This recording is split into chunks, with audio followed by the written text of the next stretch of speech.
Assalamualaikum warahmatullahi wabarakatuh. Perkenalkan, nama saya Natasha Alsima dengan NPM 218320202. Saya dari Manajemen C1 dengan mata kuliah Praktikum Statistika 2 dan dosen pengampu Bapak Sunaryo Tumin, SE, MTTSI.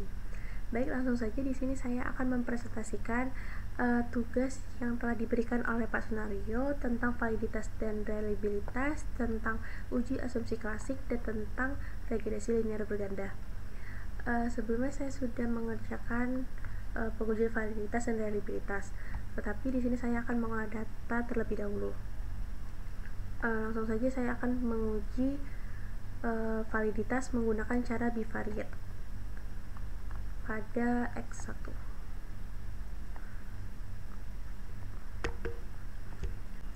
Baik, langsung saja di sini saya akan mengklik analyze, lalu correlate, baru bivariate, lalu Ctrl A, kemudian pindahkan ke kanan, pastikan centang correlation coefficient percent, lalu klik OK. Nah, langsung keluar nih correlation pada etos kerja yang pertama X1.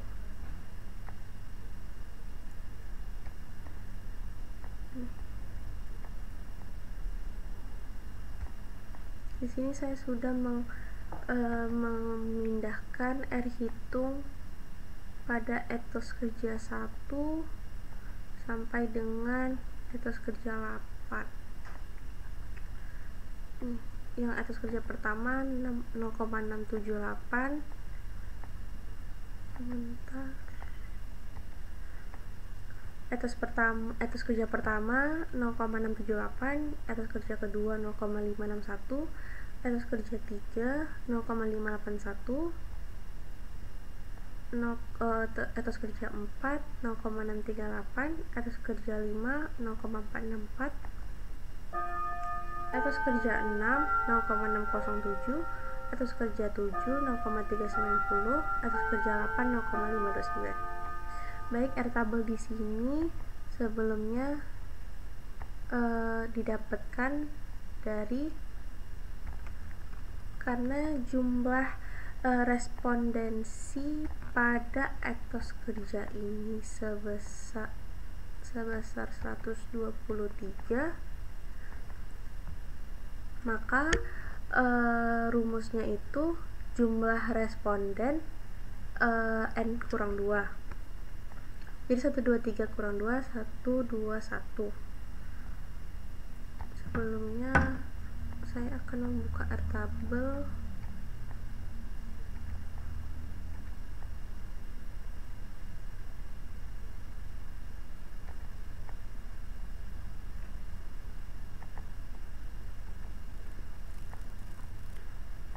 Nah, di sini R tabel 121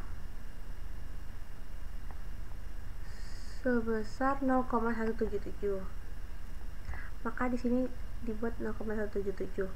Maka kesimpulan yang dapat diambil atau diperoleh dari etos kerja 1 sampai 8 yaitu semua valid.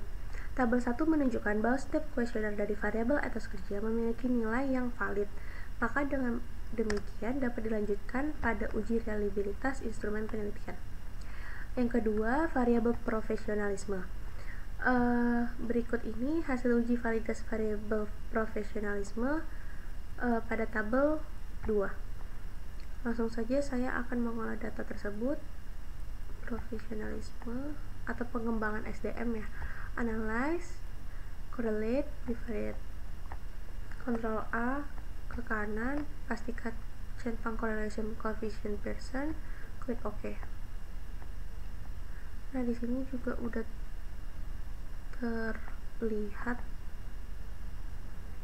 0,731, 0,808, 0,734, 0,702. Sama seperti tadi, tabelnya tetap sama 0,177. Tabel 2 menunjukkan bahwa setiap kuesioner dari variabel profesionalisme atau pengembangan SDM memiliki nilai yang valid. Maka dengan demikian dapat dilanjutkan pada uji reliabilitas instrumen penelitian. Yang ketiga, variabel kompetensi. Di sini saya akan membuat olah datanya juga, analyze, correlate bivariate, lalu kontrol A, ke kanan variabel, pastikan centang persen, klik OK. Sama seperti tadi, ada hitung kompetensi 1 0,765, kompetensi 2 0,718, dan kompetensi 3 0,752. Tabel tetap sama 0,177. Tabel 3 menunjukkan bahwa setiap kuesioner dari variabel kompetensi memiliki nilai yang valid, maka dengan demikian dapat dilanjutkan pada uji berikutnya. Yang keempat, variabel self-efficacy. Nah, di sini saya juga akan mengolah datanya. Klik analyze, correlate bivariate. Oke, variabel centang persen. Oke. Nah, di sini self efficacy yang pertama 0,739, yang kedua 0,853, yang ketiga 0,829. Tabel 4 menunjukkan bahwa setiap kuesioner dari variabel self efficacy memiliki nilai yang valid, maka dengan demikian dapat dilanjutkan pada uji berikutnya. Yang kelima, variabel motivasi atau X5. Sama seperti tadi, analyze, correlate bivariate, kontrol A, variabelnya ke kanan, centang persen, oke. Nih, ada hitungnya sama seperti tadi, diambil dari yang paling kanan. Tabel 5 menunjukkan bahwa setiap kuesioner dari variabel motivasi memiliki nilai yang valid, maka dengan demikian dapat dilanjutkan pada uji setelah itu. Yang keenam, variabel kepuasan kerja. Nah, di sini variabel kepuasan kerja akan analyze, correlate bivariate, kontrol A, ke kanan, centang persen, oke. Sama seperti tadi, diambil yang paling kanan. Tabel 6 menunjukkan bahwa setiap kuesioner dari variabel kepuasan kerja memiliki nilai yang valid, maka dengan demikian dapat dilanjutkan pada uji reliabilitas instrumen penelitian. Nah, yang kedua, interpretasi pengujian reliabilitas. Berdasarkan hasil olahan data dengan menggunakan SPSS, dapat diketahui bahwa uji reliabilitas pada penelitian ini adalah seperti pada tabel berikut ini. Item kuesionernya kan ada 6. Nah, di sini ada etos kerja, profesionalisme atau pengembangan SDM, kompetensi, self-efficacy, motivasi, dan keputusan kerja. Mengapa Chrome Batch Alpha Standard ini 0,600? Karena memang ketentuan pada Chrome Batch Alpha Standard tersebut. Langsung saja kita buat untuk mengetahui Chrome Batch Alpha hitung, yaitu dari dihitung satu-satu. Yang pertama etos kerja, klik analyze, scale, reliability analysis, masukkan semuanya ke items, lalu pilih statistik, centang item, scale, dan scale if item deleted, lalu continue. Nah, nih mana dia? Nih, Chrome Batch Alpha pada etos kerja yaitu 0,686. Berikutnya untuk profesionalisme, klik analyze, scale, reliability analysis, masukkan semuanya ke item, statistik, pastikan centang descriptive for item, scale if item deleted, klik OK. Lalu Chrome Batch Alpha hitung pada profesionalisme yaitu sebesar 0,840. Selanjutnya kompetensi yaitu klik analyze, scale, reliability analysis, masukkan semuanya kecuali total, statistik, centang item, scale if item deleted, klik OK.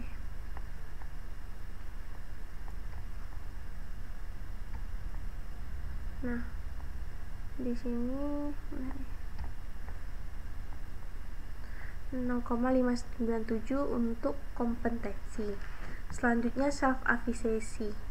Self-efficacy, klik analyze, scale, reliability analysis, pindahkan semuanya ke items, descriptive for items, klik OK. Nah, 0,732 untuk self-efficacy. Kemudian untuk motivasi, klik analyze, scale, reliability analysis, ke item, statistik, item, scale if item deleted, continue, OK. Di sini 0,716. Keputusan kerja sebelumnya sini kepuasan kerja.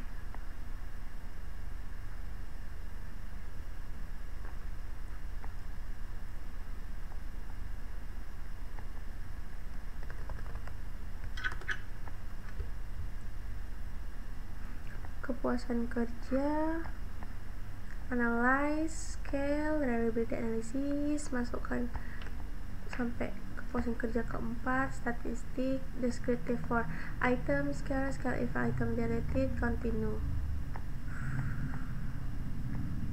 Selanjutnya akan didapat Chrome Batch Alpha hitung sebesar 0,776. Maka kesimpulan yang dapat, tabel 2 menunjukkan bahwa setiap variabel penelitian ini memiliki nilai Chrome Batch Alpha lebih besar dari Chrome Batch Alpha standarnya. Maka dengan demikian dapat dinyatakan bahwa tidak semua variabel penelitian ini reliable. Seperti pada variabel kompetensi, di sini dia lebih kecil dibandingkan Chrome Batch Alpha standarnya, maka disebut tidak reliable.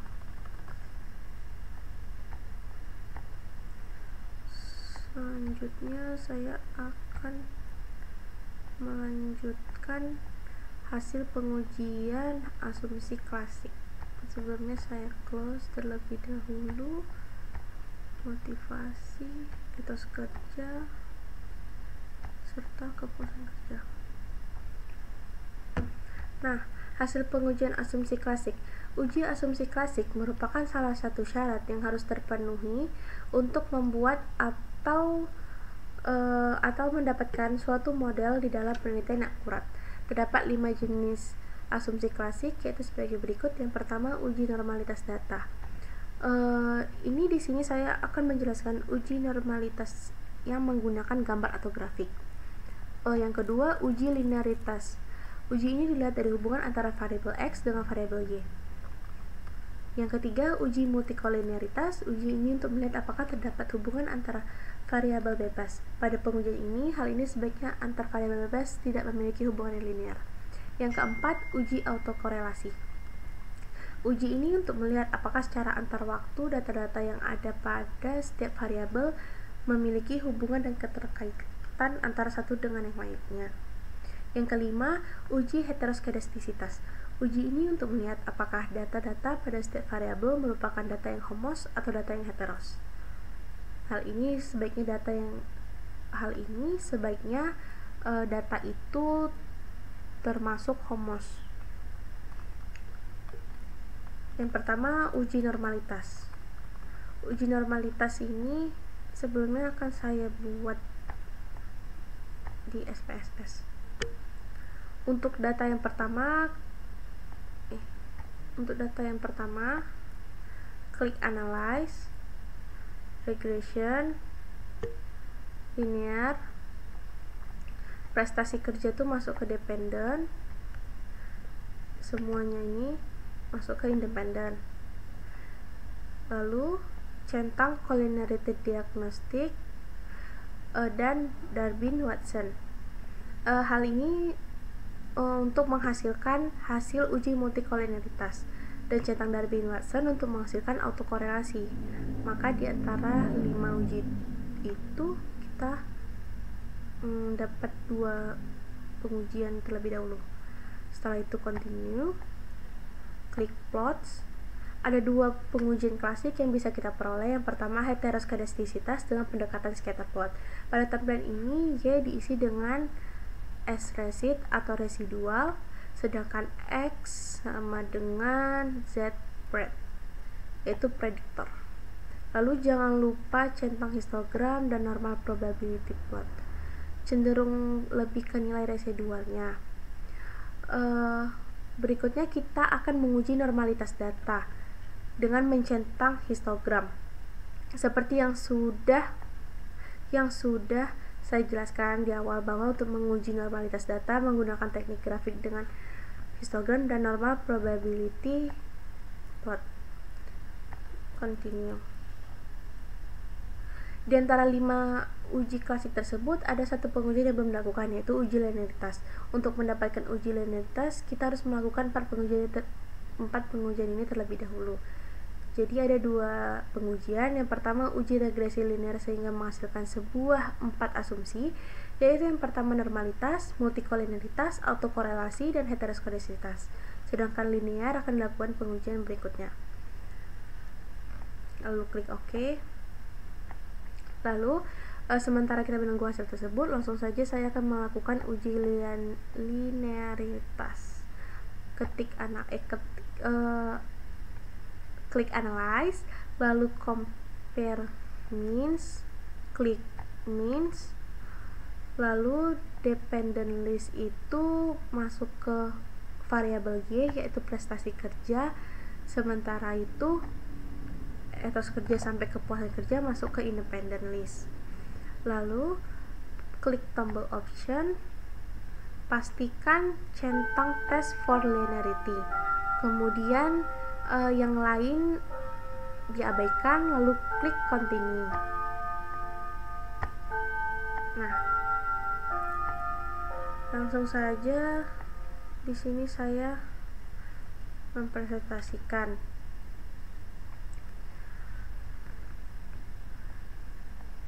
Untuk uji normalitas dilakukan untuk menguji apakah dalam sebuah model regresi variabel independen dan variabel dependen atau keduanya mempunyai distribusi normal atau tidak. Bisa dilihat grafik ini saya dapatkan, atau histogram ini saya dapatkan dari hasil yang saya buat tadi.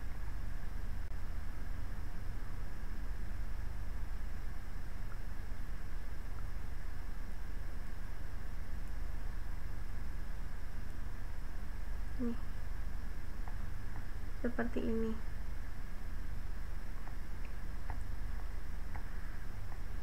Sudah saya copy.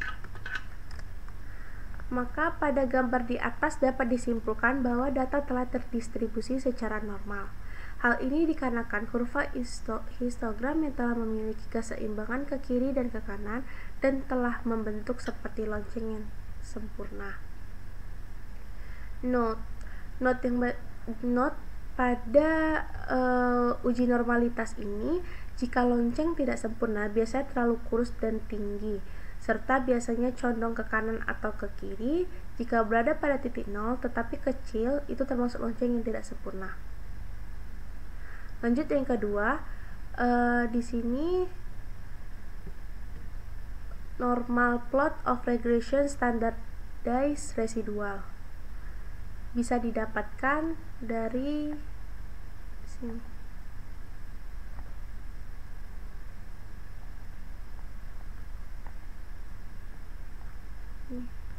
Dari sini, di sini sudah saya copy.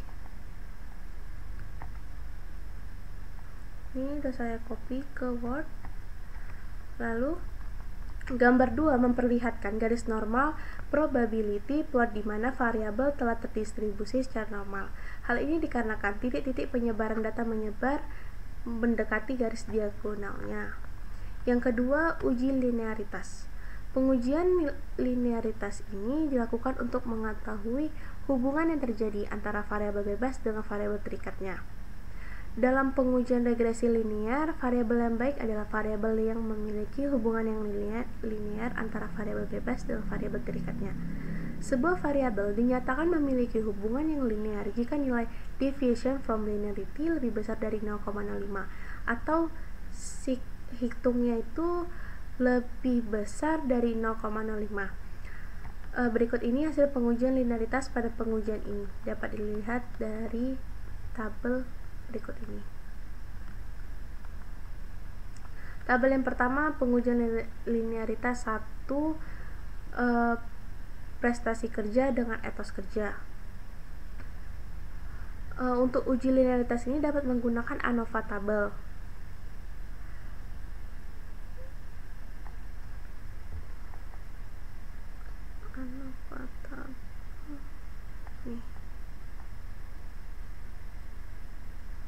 Nih di sini ANOVA tabel pada etos kerja saya copy dan saya masukkan ke Word. Hasil pada tabel 1 menunjukkan bahwa nilai deviation from linearity sebesar 0,034. Nih. Nilai tersebut lebih kecil dari 0,05. Jadi sig hitungnya 0,034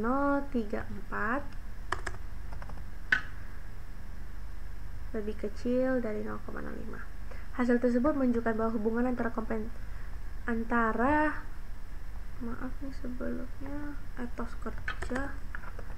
etos kerja dengan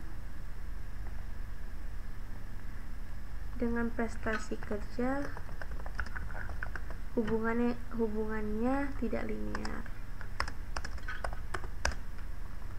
Yang kedua, tabel 2, pengujian linearitas 2, linearitas prestasi kerja dengan pengembangan SDM atau profesionalisme. Nah, sama seperti tadi pada ANOVA table, saya copy nih. Saya copy dan saya masukkan ke dalam Word.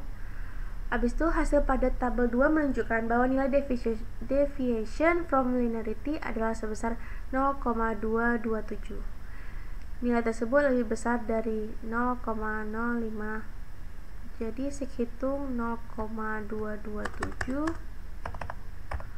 lebih besar dari 0,05. Hasil tersebut menunjukkan bahwa hubungan antara pengembangan SDM dengan prestasi kerja adalah hubungan yang linear. Selanjutnya, tabel ketiga, pengujian linearitas prestasi kerja dengan kompetensi. Sama seperti tadi, saya copy dari SPSS pada ANOVA table yang seperti ini, saya copy dan lanjutkan ke Word. Setelah itu, hasil pada tabel 3 menunjukkan bahwa nilai deviation from linearity adalah sebesar 0,090. Nilai tersebut lebih kecil dari 0,05. Ini 0,90, sig hitungnya 0,090 lebih kecil dari 0,5. Hasil tersebut menunjukkan bahwa hubungan kompetensi dengan prestasi kerja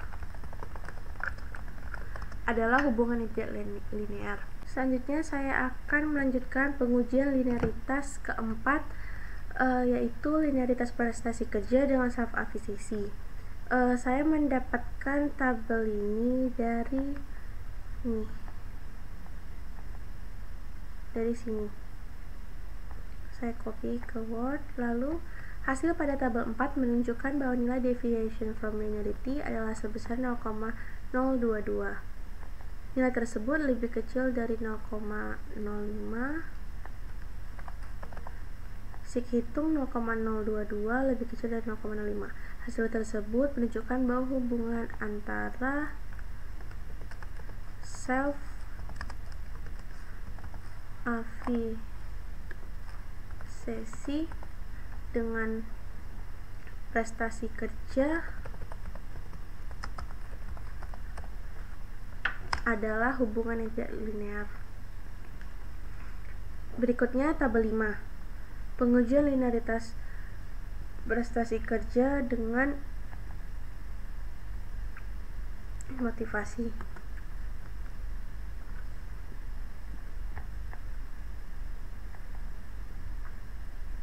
ANOVA tabelnya saya dapatkan dari sini, lalu saya copy ke Word. Hasil pada tabel 5 menunjukkan bahwa nilai deviation from linearity adalah sebesar 0,130. Nilai tersebut lebih besar dari 0,05, sehingga sig hitung 0,130 lebih besar dari 0,05. Hasil tersebut menunjukkan bahwa hubungan antara motivasi dengan prestasi kerja adalah hubungan yang linear. Berikutnya tabel ke-6, sama seperti tadi. Hasil pada tabel 6 menunjukkan bahwa nilai deviation from linearity adalah sebesar 0,130. Nilai tersebut lebih besar dari 0,05, sehingga sig hitung 0,130 lebih besar dari 0,05. Hasil tersebut menunjukkan bahwa hubungan antara prestasi kerja dengan kepuasan kerja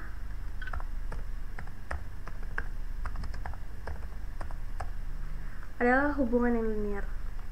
Yang ketiga, uji multikonlinearitas menggunakan tabel koefisien. Pada pengujian ini dapat diukur sebuah variabel bebas saling berhubungan atau tidak berdasarkan nilai toleransinya atau VIV-nya akan dilihat pada tabel berikut ini.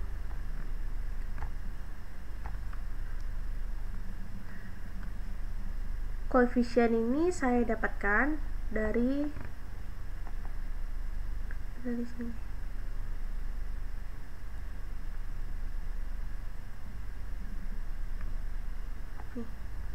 Saya copy dan saya masukkan ke dalam Word.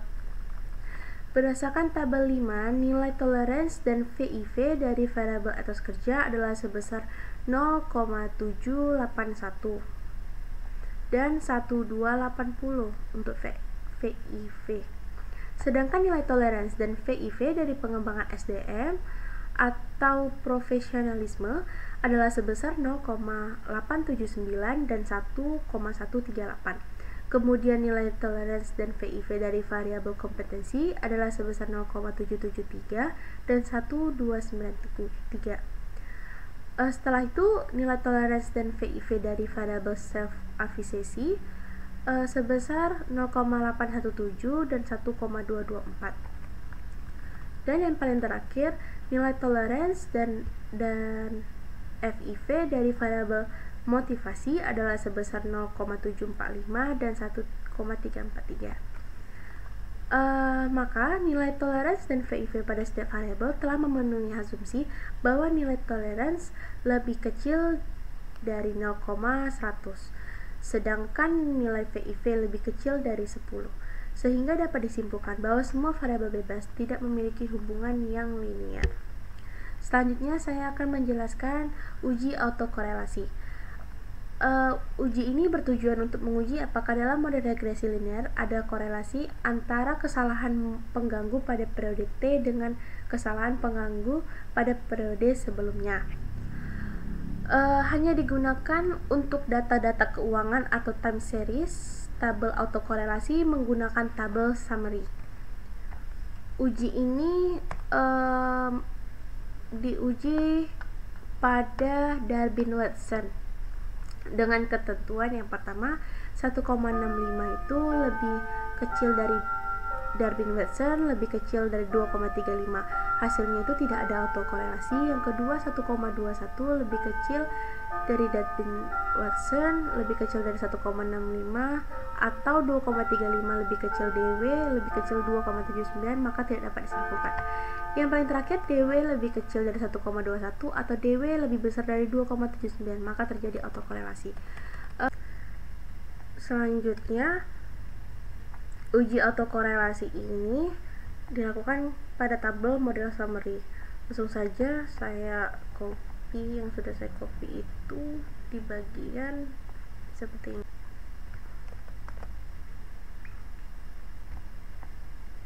Langsung saja sudah saya copy.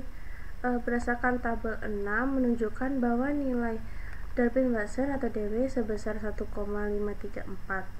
Oleh karena nilai DW lebih kecil dari 2,35, tetapi nilai 1,65 lebih kecil 1,534 lebih kecil 2,35, maka dapat disimpulkan bahwa data-data penelitian ini telah terkena gejala autokorelasi.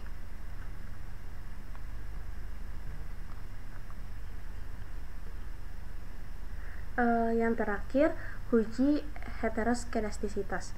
Melihat output SPSS-nya pada gambar scatter plot homos atau heteros. Bagaimana cara melihat homos atau heteros? Yaitu dengan cara melihat titik 0 lalu ditarik gambar ke kanan dan ke atas. Maka kita akan menjumpai 4 sisi atau 4 ruang gambar.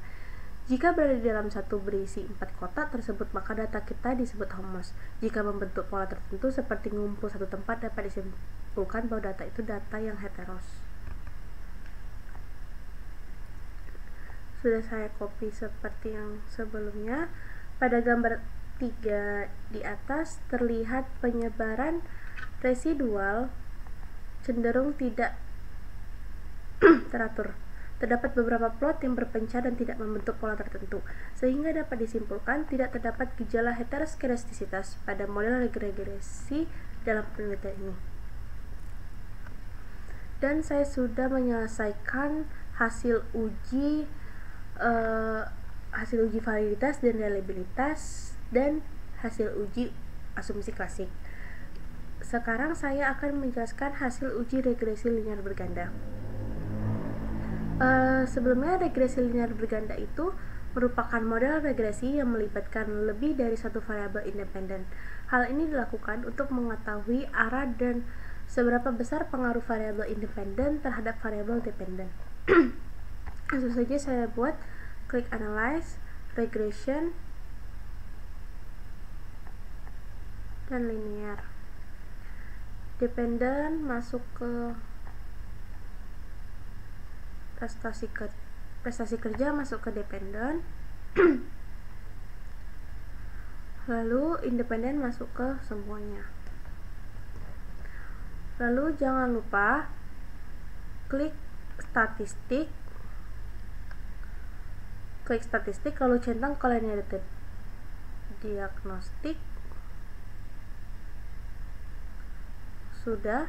Setelah itu tujuannya untuk melihat pengujian asumsi klasik. Hal ini merupakan melihat pengujian kolineritas. Sedangkan kalau pengujian autokorelasi itu untuk data time series mencentang Darwin-Watson, namun karena data penelitian ini merupakan data kuesioner, maka Darwin-Watson diabaikan. Klik continue. Klik plots untuk menguji heteroskedastisitas menggunakan pendekatan scatter plot. Variabel Y yaitu S-resid dan variabel X Z-pred. Centang histogram dan nama probability plotnya. Klik continue. Tujuannya untuk mengetahui kenormalan data pada regresi linear kita. Lalu continue. Nah, di sini sudah ada regression analisis berganda. Langsung saja. Interpretasi pertama yaitu persamaan regresinya. Pada persamaan regresi ini yang diperlukan yaitu tabel koefisien. Tabel koefisien ini saya dapatkan dari sini. Nih, saya copy dan saya paste ke sini.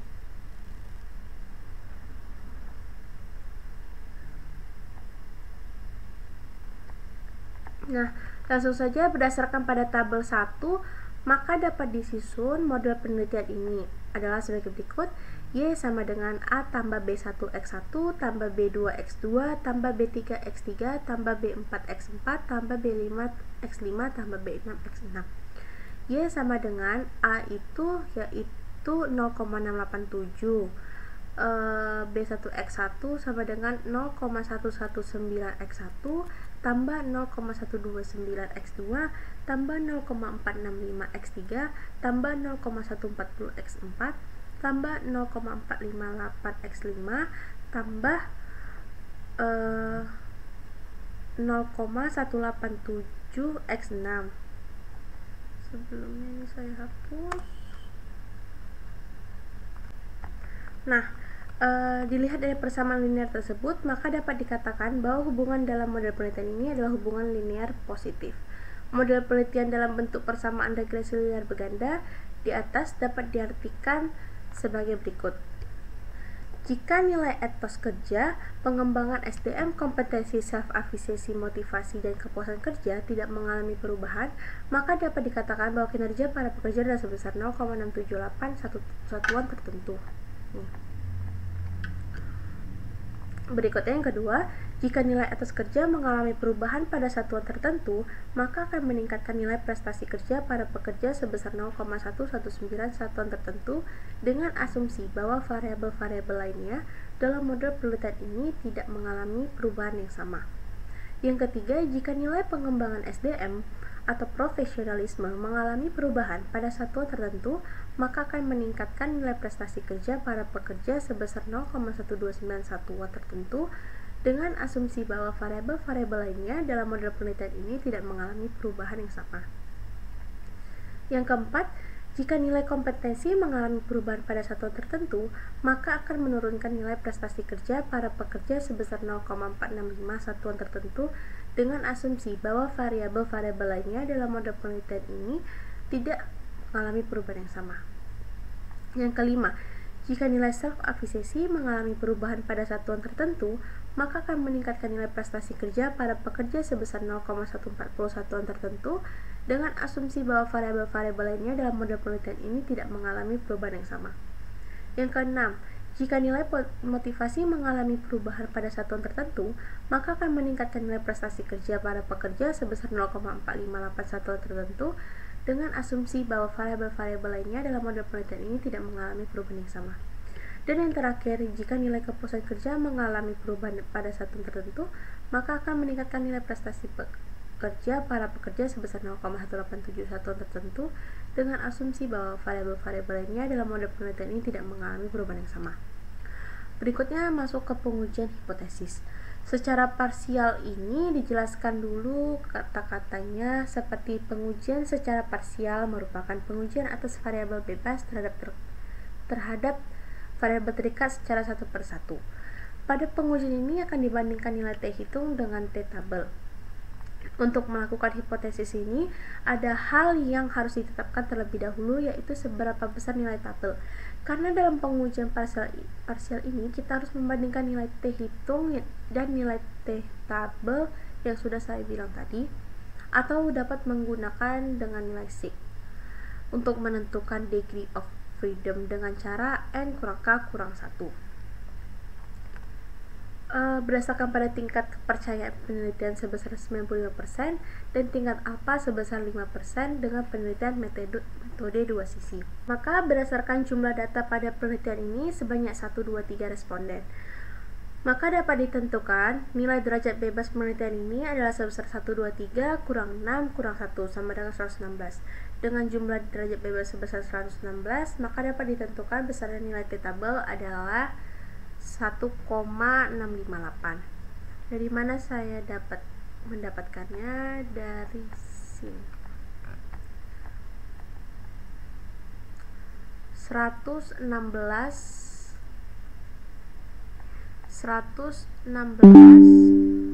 pada 0,05. Jadi ini ya, 1,658. Saya buat 1,658. Data pengujian secara parsial ini dapat dilihatkan pada tabel berikut ini. Sama seperti kayak yang pertama tadi, kalau yang hipotesis dan koefisien. Jadi yang dipindahkan itu koefisien. Berdasarkan pada tabel 2 tersebut, maka pengujian hipotesis secara parsial ini dapat dijabarkan sebagai berikut. Yang pertama, A. Pengaruh etos kerja terhadap prestasi kerja para pekerja. Diketahui bahwa variabel etos kerja memiliki nilai T hitung sebesar 1,296. Jika dibandingkan dengan nilai T tabel, maka dihasilkan bahwa 1,296 lebih kecil dari 1,65 Iya betul. Lebih kecil dari 1,658.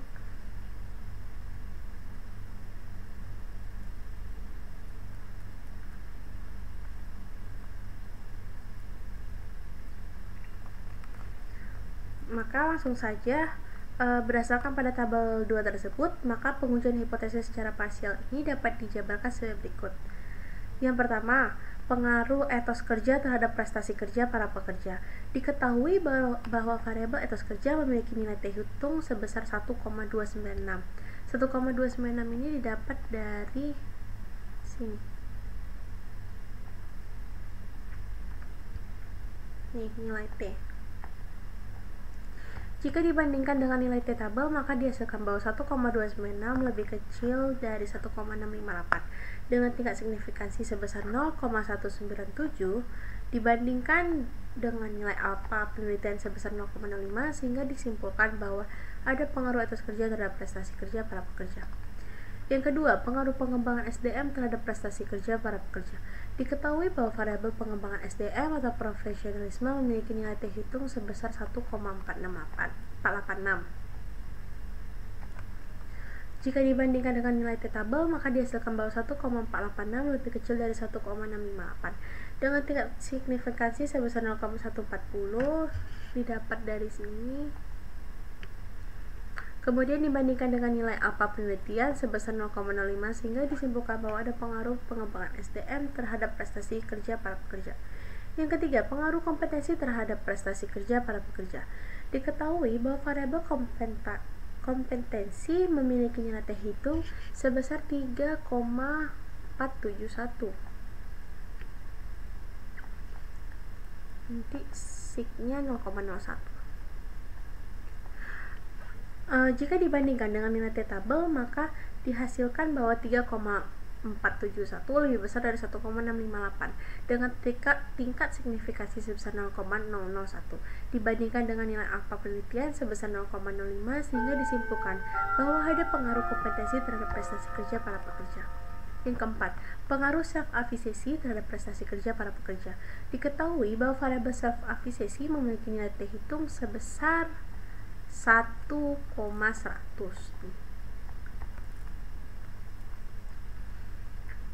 Jika dibandingkan dengan nilai T tabel, maka dihasilkan bahwa 1,100 lebih kecil dari 1,658 dengan tingkat signifikasi sebesar 0,273 dibandingkan dengan nilai alfa penelitian sebesar 0,05, sehingga disimpulkan bahwa ada pengaruh self-efficacy terhadap prestasi kerja para pekerja. Yang kelima, pengaruh motivasi terhadap prestasi kerja para pekerja. Diketahui T hitung sebesar 4,339 diperoleh dari sini.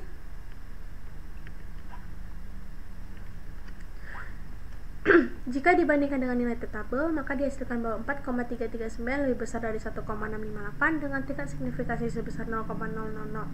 Dibandingkan dengan nilai alfa penelitian, disimpulkan bahwa ada pengaruh motivasi terhadap prestasi kerja para pekerja. Dan yang terakhir, pengaruh kepuasan kerja terhadap prestasi kerja para pekerja.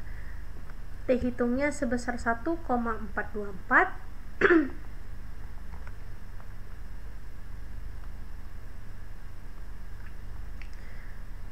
maka dihasilkan 1,424 lebih kecil dari 1,658 dengan tingkat signifikansi sebesar 0,157 dibandingkan dengan nilai alfa penelitian sebesar 0,05, sehingga disimpulkan bahwa ada pengaruh kepuasan kerja terhadap prestasi kerja para pekerja.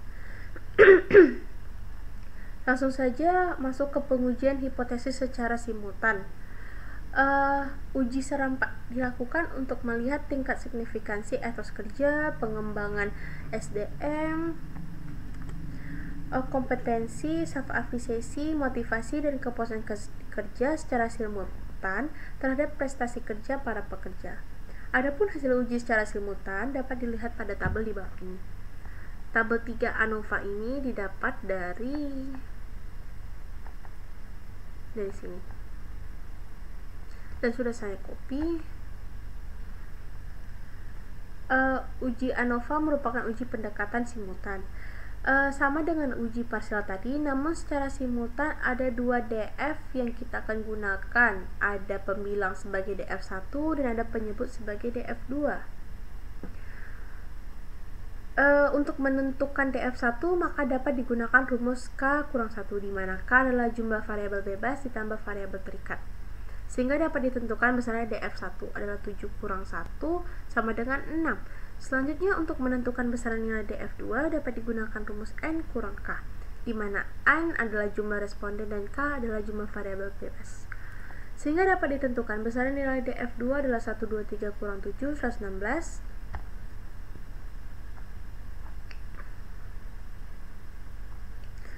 Jadi dapat disimpulkan pada F tabel adalah sebesar 2,180.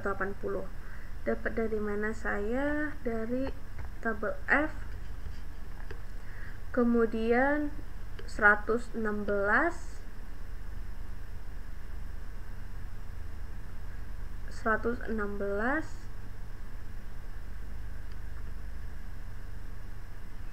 dengan penyebut 116 dan pembilang 6, 2,18, maka 2,180.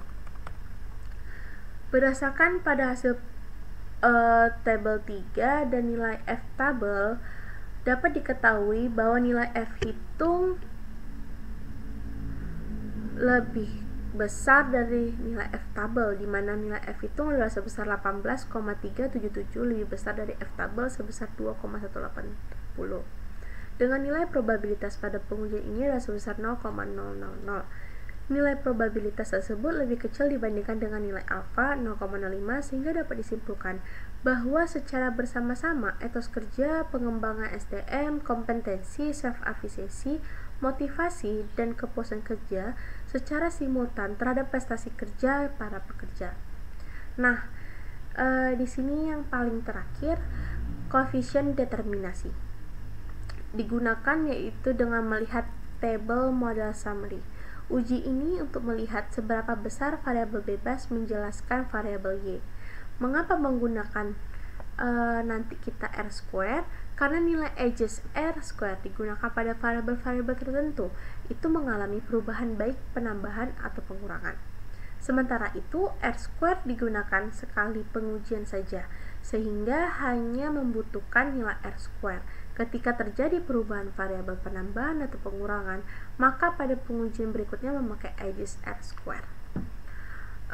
Maka langsung saja uji determinasi ini untuk melihat seberapa besar etos kerja, pengembangan SDM atau profesionalisme, kompetensi, self-efficacy, motivasi, dan kepuasan kerja secara simultan terhadap prestasi kerja para pekerja untuk dapat mengetahui besarnya determinasi etos kerja dan variabel lainnya. Model summary ini saya dapatkan dari sini dan sudah saya copy ke sini. Berdasarkan pada tabel 4, diketahui bahwa nilai R square adalah sebesar 0,487 atau sama dengan 48,7%. Artinya bahwa etos kerja, pengembangan SDM atau profesionalisme, kompetensi, self-efficacy, motivasi, dan kepuasan kerja mampu untuk menjelaskan prestasi kerja para pekerja adalah sebesar 48,7%. Sisanya 51,3%. Dijelaskan oleh variabel lain yang tidak dimasukkan ke dalam model penelitian. Baik, mungkin itu saja yang bisa saya sampaikan untuk tugas validitas, validitas dan reliabilitas, uji asumsi klasik, dan regresi linear berganda. Lebih dan kurangnya saya meminta maaf. Wabillahi taufiq wal hidayah. Wassalamualaikum warahmatullahi wabarakatuh.